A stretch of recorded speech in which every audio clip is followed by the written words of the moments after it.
Hi everyone, it's Elaine Hamilton from the Reiki Center. And today I've got a pretty interesting question actually. So I thought I would do a quick video on it. And here's the question. Recently, I discovered a very dear friend of mine is being followed by a spiritual entity that is unnatural. And it is a generational curse that her family got probably a long time ago. The spirit seems to be willed to ensure that my friend does not ever thrive in her personal life and has been appearing as her voice of reason. Looking at her history, her relationships do tend to fail one after another, and there is a pattern. That includes our relationship, which has really been super volatile for many years. I don't think my friend knows about it, and neither do I want to broach this subject with her to avoid her freaking out or thinking that I'm seriously not right in my head. The psychic told me I can intervene and help her remove the spirit with the help of a healer. This is unfamiliar territory to me, and while I want to help my friend, I am concerned with other things, such as assuming the reading is accurate. If I intervene, I may put both my friend and I in danger, as the spirit may be provoked. And secondly, this could be a scam. Okay, so this is a super interesting question. And I'm not going to suggest for a minute that I am an expert on spiritual entities. However, I'm just going to give you my own experience over my years of practice and, dealing with a lot of clients and students who have actually experienced things that really do feel to be like it's a completely different entity from themselves. And so the first thing really is to think within yourself, what is your belief around entities? Now, certainly energies can build and have a very strong life of their own, that can form around family ancestry, that can be built into our systems, that can be built into our patterns, can be things that are passed down from our parents to us, that have been passed down from their parents to them. And there are actually entire modalities, such as family constellations, that deal specifically with looking at these energies. Now, these energies can have a very, very strong hold on us and make us do certain patterns, destructive behaviors. And in a way, it's our way as part of the bigger family system of trying to hold the system in balance. So then when we come to discover it through something like family constellations, through ancestral healing, sometimes even through sending Reiki to an issue, you might get a kind of insight into the patterns in your life. And then you can see, oh my God, my mother had that too, and my mother's mother. You could see the way it goes all the way back through the generations.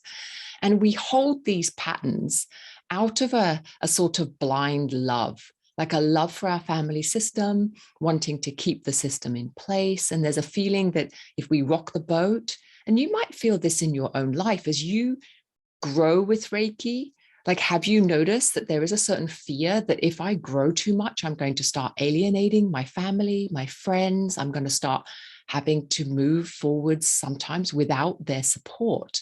Now, these are very strong ways that we feel we need to belong. There's a certain loyalty in our family systems and in our relationships with people.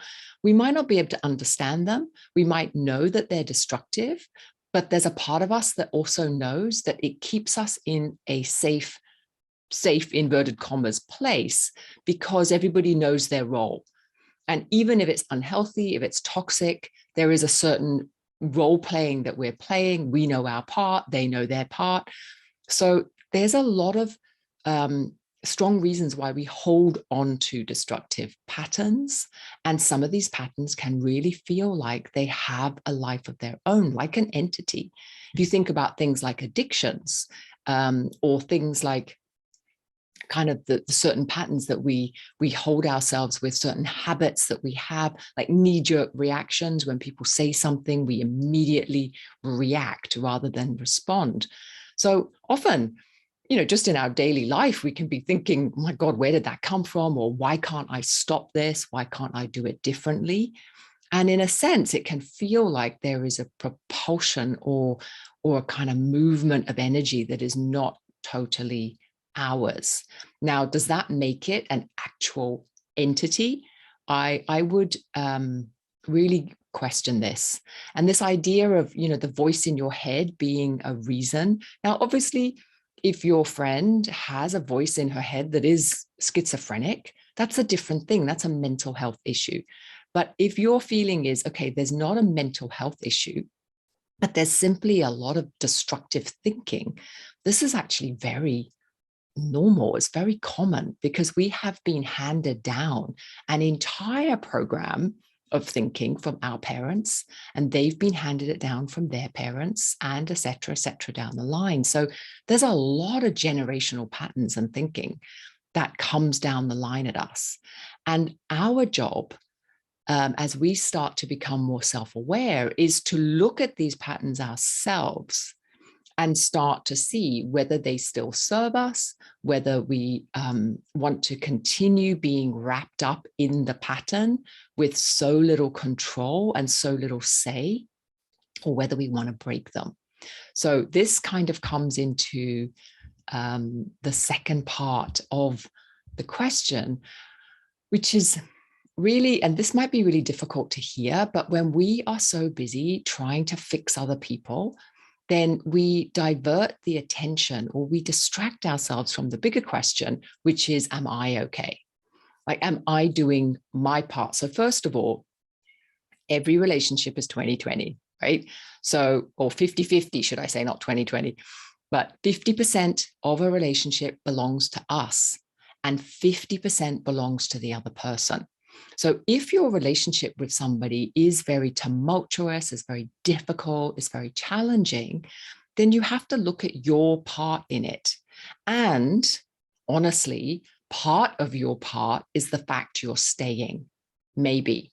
Or maybe it's the way that you play. Maybe it's the way that you rescue. Like if this friend thinks, oh, I can just be completely dysfunctional because you'll come along and rescue me, then there's really no motivation to change, because this person has got other people in their life who's picking up all the pieces that she doesn't want to pick up.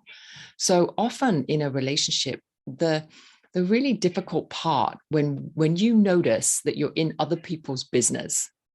Now, in this situation, you wanting to know if you should tell your friend about an apparent entity in her apparent system is clearly, honestly, none of your business. She hasn't asked you for your help. She hasn't, I'm guessing, she hasn't asked you to go and see a psychic to see whether she's got an entity or not, I'm guessing. So all of this is coming from your desire to fix your friend. Now, honestly, this is difficult, I know, but honestly, is it your business to go and fix your friend? And is there not a deeper underlying belief that if you fix your friend, you'll fix your relationship? You'll save your friendship. So part of this, as you're working through this yourself, is first of all, to really become clear and honest as to how you're enabling this dysfunction yourself, your actions, what you're doing, the fact you're sticking around or not sticking around, some of your reactions of how her behavior is, how it impacts you, your need for drama. There's a lot of stuff, right? For you to get clear on, okay, this is my part. And then the second thing is perhaps coming to the conclusion that this relationship really is unhealthy and it's not going to really, her 50% is just not there, for example, or not there in a way that you can really carry on a healthy relationship without doing more than your 50%. So if that's the case, then there's also a moment and a stage for grieving. So part of this is, are you kind of scrabbling around to try and come up with magic wands, and getting rid of an entity doesn't get more magic wand than that, right? Like I can just take my friend to a healer and then the healer can remove the entity and then my friend will be fixed. Well, I have yet in 25 years of healing to see that actually happen. And I'm sorry about that, but when it comes to healing, it has to be self-healing. So even if your friend has a very strong pattern that you might term an entity, a very strong energy, like an addictive energy or something that really does consume a person, I'm not underestimating the power of these kinds of energy entities, if you want to call it that. But as you know from Alcoholics Anonymous, the first step is to admit where you are. Like, you have to admit that you need help, and you have to admit that this pattern of behavior is destructive. For anything to change, someone else can't come and just take it away for you. I mean, that's just never happened in the history of healing ever. So healing is a self-propelling movement of energy, and only then will it be successful. So yes, you can remove pain temporarily, like a painkiller, right? But you're never going to get to the root cause until you decide you want to get to the root cause. So your friend needs to see these patterns of behavior are destructive, and she has to want to actually change them. You can't make her want to change them, and you can't make her change, and you can't even, that thing of you can drag a horse to water, but you can't make the horse drink. Now, this is a really, really difficult thing for us when we see our loved ones suffering, and when we see things that we're like, oh, if you would only do this, or if you would only do that. But that's not really for us to do. And of course, if she does want to get some help, if she does feel that she would like these patterns broken, is it really that helpful for you to tell her, oh, it's just an entity, come with me and I'll help you remove it? Because again, in all of my years of healing, I've never seen this work. Like, people have to do the hard graft themselves. They might need help for sure. Like Reiki, right, is a brilliant help and support to give you the energy and the courage and the fortitude and the resilience to make the changes yourself. But always, with Reiki or with any other modality, the healing comes from within us. It doesn't come from someone else. It doesn't come from easy tools that you can just go and smack on yourself and then suddenly you're all better. And if you just think about your own life, I mean, that's going to be true for you too. So essentially, I guess the last thing is it a scam?